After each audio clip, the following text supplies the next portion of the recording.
Good morning, everyone.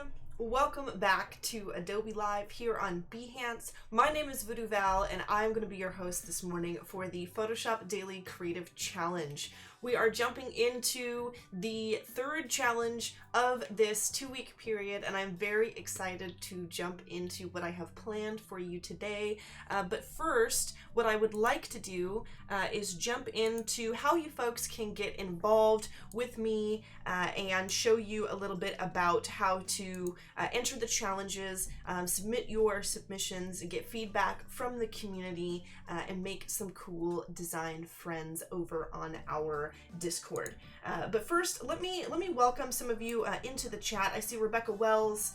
I see Allison, Ariana, Valentine, Abraham, Aria, Steve. It is so good to see you folks. Rebecca, I see you're having trouble logging into the Discord. I know that some of the folks over on Adobe are trying to figure out exactly how to fix that for those of you who are having some trouble with that. So don't worry, soon you will be able to access the Discord. If you are in a situation where you cannot see the Discord, don't worry, please post your challenge submissions onto Behance with the project tag PS Daily Challenge, because we can see them over there. And also, I would like to point out that I'd love to see some of you folks making some awesome Behance projects and making case studies of your daily creative challenge, because I am looking to see some super cool, very professional looking sort of showcases for the challenge entries that you've done. I'm very inspired by those of you who are keeping up with the challenges, both past and present, and I'd love to see how you folks showcase your work on Behance. So think about doing that and sharing that with us, either on the Discord when you can get in, or just letting us know in the chat when you have created your projects, because we would love to see them. I'm going to jump over to our landing page over on Behance right now and show you guys what we have in store for today. So let me scroll down here and pull up the landing page. So if you follow me over to behance.net/challenge/Photoshop, it will bring you to the landing page. All of our stuff for the Daily Creative Challenge is happening over on Behance. So those of you who are actually in the YouTube chat right now, I know I see a few people over there, like Darsh and Theo and Jesse. All of you folks, please head over to the Behance chat on behance.net/live, so that I can see your chatting over here on Behance, and you can engage with all of the other folks who are watching the stream. And then, as I said, please go to behance.net/challenge/Photoshop to get your challenge that has been revealed to you for this morning. If you're new to the challenges and you don't really know what's going on, or maybe you've heard of the challenges and seen us do them, but you've never quite had the time to get involved, come over here and check this out, because we've got some pretty cool stuff going on. Right here, you'll see a little how does it work 1 through 4 step sort of instruction on how you can get involved. Number 1, it says each day you will receive a challenge. When you scroll down here to unlock the challenges, it actually unlocks a challenge for you every morning at about 8 a.m. Pacific time. As we go through each day of this daily creative challenge, and you'll get a little basic information about what exactly we are doing for the challenge. You'll get a link button that says watch video, where you can come over here to behance.net/live and watch the video. And if you are watching this later on, you can still click that button even if you are well past the streaming date, and it will bring you to the archived video so that you can watch and follow along with me. And you can also follow along if you maybe already watched the video, but you find that you need to come back and maybe watch me do the challenge again to refresh your memory and get a little bit more information about what it is you are supposed to be doing. It also says join the community chat to stay informed and connect with others. That means either joining us over on the Discord, which I can give you the link right here, bit.ly/PS Discord, and that P and S must be capitalized, otherwise it will not take you to the right location. So check that out if you can. And it also means joining the Behance chat, as I said, because we definitely want you folks to be over here where I can read your chat messages. We also want you to be involved with us throughout the day, because if you are an active chatter over on Behance.net, you have a chance to actually be chosen to win some pretty fantastic prizes throughout the days that we are streaming. We've got a couple of giveaways going on today, so you definitely want to be over there for those. And you can also communicate with our guests and our hosts that we have on the stream for the rest of the day. If you have any questions about being a professional designer or building your portfolio or how to deal with clients, how to do certain things in the programs that we are showcasing, behance.net/live is the place to be to ask those questions and get heard, to be seen, and also possibly to have your questions featured on the live stream. Number 3, it says watch our daily live show to see how to get started and ask questions. As I said, that kind of goes in with joining the community chat. And number 4, it says finally share your work to get feedback from mentors and other participants. So you can share that in the Discord, or you can post it onto Behance, though I hope you will do both. And make a case study, make a project showcasing all of the work that you have done for the daily creative challenges, so that we can see all of the awesome submissions that you have done thus far. So I'm going to scroll down here and show you folks what we've got planned for today. We're going to be working with patterns this morning. And it says create a custom pattern or texture using the Define pattern tool.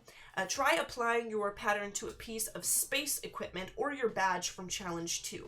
And if you click that get started button, it will actually bring you to a starter file that I've prepared for you folks that looks a little bit like this. So it has kind of our little spiel from the challenge card on the landing page that just gives you another iteration of what we have planned.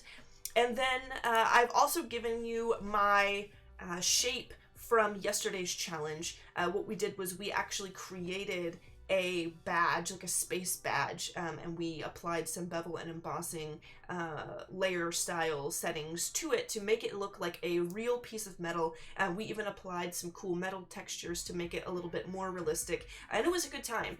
So you folks can use that shape again, or if you would like to create your own shape, I'm actually going to do, before we jump into patterns, I'm going to do a little tutorial on how to use the shape tools again to create maybe a new item, maybe a piece of space equipment, or a space tool, or whatever it is that you would like to use for this challenge. So let's jump into it. I'm going to hide my text here, and I'm also going to hide my shape for now, and I am going to hit P on my keyboard to pull up the shape tool, and I'm going to design a chest plate of armor. I'd like to make my Space Explorer maybe a piece of space armor for all of her exploring, so she can wear this if she maybe engages in some alien combat in space, or maybe just like a cool uniform armor piece that just looks super awesome, because we all know that when you are a space explorer and when you go up into the stars and communicate with droids and other robots and various alien life forms, you gotta look cool, right? So I love how your lessons build on each other. Thank you so much, Patty. For those of you who maybe don't know, we are doing kind of a sci-fi theme for all of our challenges for the next couple of weeks. But fear not. If you're not really a science fiction fan, you're not really into that sort of thing, all of these challenges can be applied to a plethora of different design projects, and I'm actually going to go over how this can apply to you if you are not really sci-fi savvy, but you are a designer and you're looking for ways that these challenges can help you in your day-to-day designing. So I am going to go ahead and place a point on my canvas, and I'm going to hold shift so that I can place a perfectly straight line, because what I'm going to do is I'm going to create half of this armor breastplate, and then I'm going to duplicate the shape, flip it horizontally, drag it into place, and then I'm going to combine those shapes together. So I've got half of it here. I'm going to go ahead and hold shift again so that I can place a straight line off to my right. And then I'm going to come up like so, and I'm going to drag, click and drag to make this kind of a rounded shape here. And then I'm going to click outward like this, I'm gonna give it a little lip like so. And then I'm going to scroll up here. I'm going to click here. I'm going to drag this out like that. Then I'm going to, what I'd like to do is hold shift and create a straight line this way. But you'll notice that when I do that, because I clicked and dragged on that point that I previously put, it does not straighten up for me. And if you've ever come across this issue when using the pen tool, you may wonder, how exactly do I straighten that out? Well, all you have to do is actually edit the handlebar from the previous point. So if I come over here and I hold Alt and I hover over this point here, I will be able to edit that point without ruining the placement of my point. I can just drag that down to make that straight. Also, if you want to move a point that you have previously placed, all you have to do is hold Control, click, and then you can drag that around to wherever you would prefer for it to be. I'm going to say Control Z just to get that back to where I had it. And then I'm going to hold Control and click this point to reselect the previous point I was on. I am going to click out here to give that a little lip, and then I am going to go back here. Maybe I can click to, well, maybe I'll actually add a different point. I'm gonna hold shift again to place a point downward, perfectly straight. I'm going to add another little lip piece here, and then I'm going to click into this last point and I'm going to hold it and I'm going to drag to give it kind of a rounded shape. So that is one half of my breastplate. And I'm going to come up here and edit the settings for my little path that I've created. I have the stroke on and I have 0 fill, but I'd like to swap that. I'd like to turn my stroke off, so I'm going to click this stroke. And if you want a stroke on yours, you can actually come in and click any color you want. You can also click this button here and go into the color picker and select a custom shade that you prefer, or you can enter in a code for a particular color if you have one chosen already. But for now, I'm just going to click this white box that has a red slash through it because that is going to tell it to take off the stroke. And then I'm going to come into fill, and I'm going to change this from fill to maybe my Space Explorer needs a purple breastplate. So I'm gonna put it on like a lavender color. And now I have my shape. So what I'm going to do now is I am going to duplicate this. There's a lot of ways that you can do this. You can duplicate and you can merge the shapes. You can duplicate and flip and group the shapes together so that they are all still separate but grouped in the same area. What I'm going to do is something that I often do whenever I'm working like this, and that is I'm going to duplicate the shapes so I have a vector smart object version of this piece that I've made. And then I'm going to take this duplicate that I've made above here, I'm going to duplicate it again. I'm going to say Control T to free transform. I'm going to right click my transformed item. I'm going to say flip horizontal, drag that. If you want to keep what you are moving in free transform on the same level as where it is already, all you have to do is hold shift and you can drag up and down to keep it adhering to its right place, or I'm going to hit Control Z, or you can drag it to the other side like I am doing here. And I want to zoom in here just to make sure I got these lined up properly. It looks like it is a pixel or two up because, let me see if I hit enter. Actually, that's looking pretty good. So now that I have these two, I am actually you could either merge these two together, you could right click, and you could say convert to smart object. So now this is all one smart object. In fact, I highly recommend that you do this because it kind of keeps everything as like a high resolution item rather than rasterizing the layers. But you could also just right click all of these like so to select them, or left click them and hold shift to select them all together. Or if there are layers in between what you wish to merge together, holding Control to select consecutive layers. And then you could say Control E, and that would also merge it like that, which is cool. But I am going to, no, you know what? I think maybe I will just merge them into a shape here with Control E. I think that works. Then I'm going to free transform this, and I am just going to drag this into the center of my canvas so that I have it like so. And in fact, I might actually, because I know that I'm not going to be resizing this, and not in every instance you might not know that you're going to do that, but since I know that I'll be resizing this, I'll duplicate this just so that I have the base shape, and then I may rasterize it just to make sure that it is all one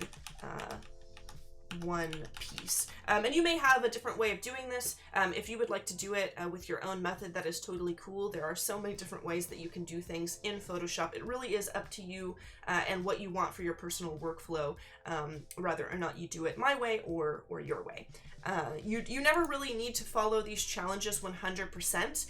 They're mostly a guideline to kind of get the creative juices flowing, to give you guys some ideas, maybe show you some tools that you've never used before or are less familiar with, and give you some time to kind of exercise those muscles with those tools and create something that you might never have chosen to do for yourself. So now that I have this breastplate shape, I'm going to apply a cool pattern to this because I want to decorate it in a way that seems kind of space-like. And the way that I'm going to do that is I'm going to create a new shape, I'm going to make it a pattern, and then I'm going to apply that pattern to this shape. And I have done this in a previous challenge for you folks, but back then I filled my entire canvas with the pattern. Today I'm going to show you how you can fill just a very particular shape on a layer with that pattern instead. So what I'm going to do is in the starter file, I supplied you folks with a polygon shape, which I will show you here. You folks can create your own shape if you want. The way that I did this was I just came over to my shapes tool here, I right-clicked it, I selected the polygon tool from that drop-down menu. I can kind of move over so you folks can see, or maybe I will just put myself over to here on this side so that I'm not obstructing anything. I'm going to select that polygon tool, and then up at the top you will see here that you can dictate how many sides it is. So if I drag that out, it has 6 sides, which is pretty cool. I can transform that and bring that into view so you can see it better. Or if you wanted to do something a little bit different, you could add, let's add 10 sides. Let's say that it's going to be 10 sides. And then when you drag that out, it's got 10 sides for you, which is pretty nifty if I do say so myself. But I'm going to keep mine at 6. I'm going to turn this stroke up to 120. And then I'm going to drag this out. I'm going to hold shift so that it snaps, so that it's upright. And then I'm going to say Control T, and I am going to drag this out into the middle of my file here. I'm going to hit Enter to place it. I'm going to hide my breastplate for now. And then what I'm going to do is I'm going to say, I'm going to hide my background too for the moment. I'm going to say Control A to select my entire canvas on that layer that has my shape. I'm going to come up to Edit, and then I'm going to scroll down to Define Pattern. And so that will make a pattern out of whatever is within my selection. And I'm going to call this Polygon DCC, so I know which one it is. And I'm going to say OK. Then I'm going to hide that, and I'm going to unhide my breastplate here. And select that layer. I'm also going to deselect with Control D so that I'm not selecting the edges of my canvas.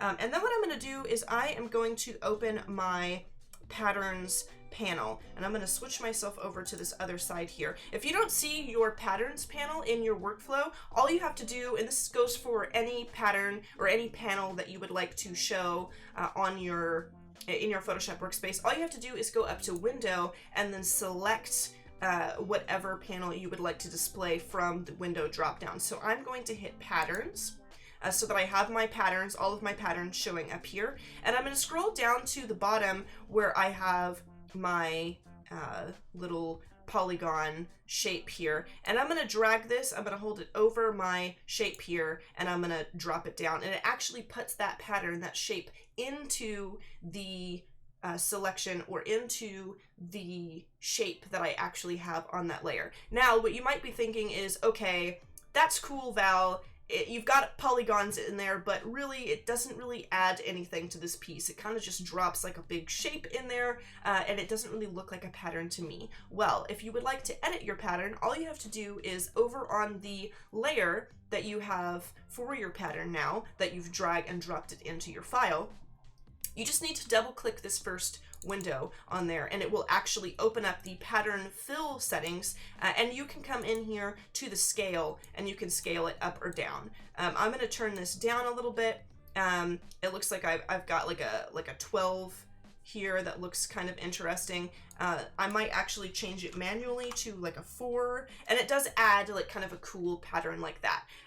If you're wondering why there is so much space between my polygons on this, that's actually relative to how much space I left around the edges of my shape versus the canvas when I created my pattern. So if I wanted to get rid of the space, all I'd have to do is redefine that pattern. So I'm going to press OK on this.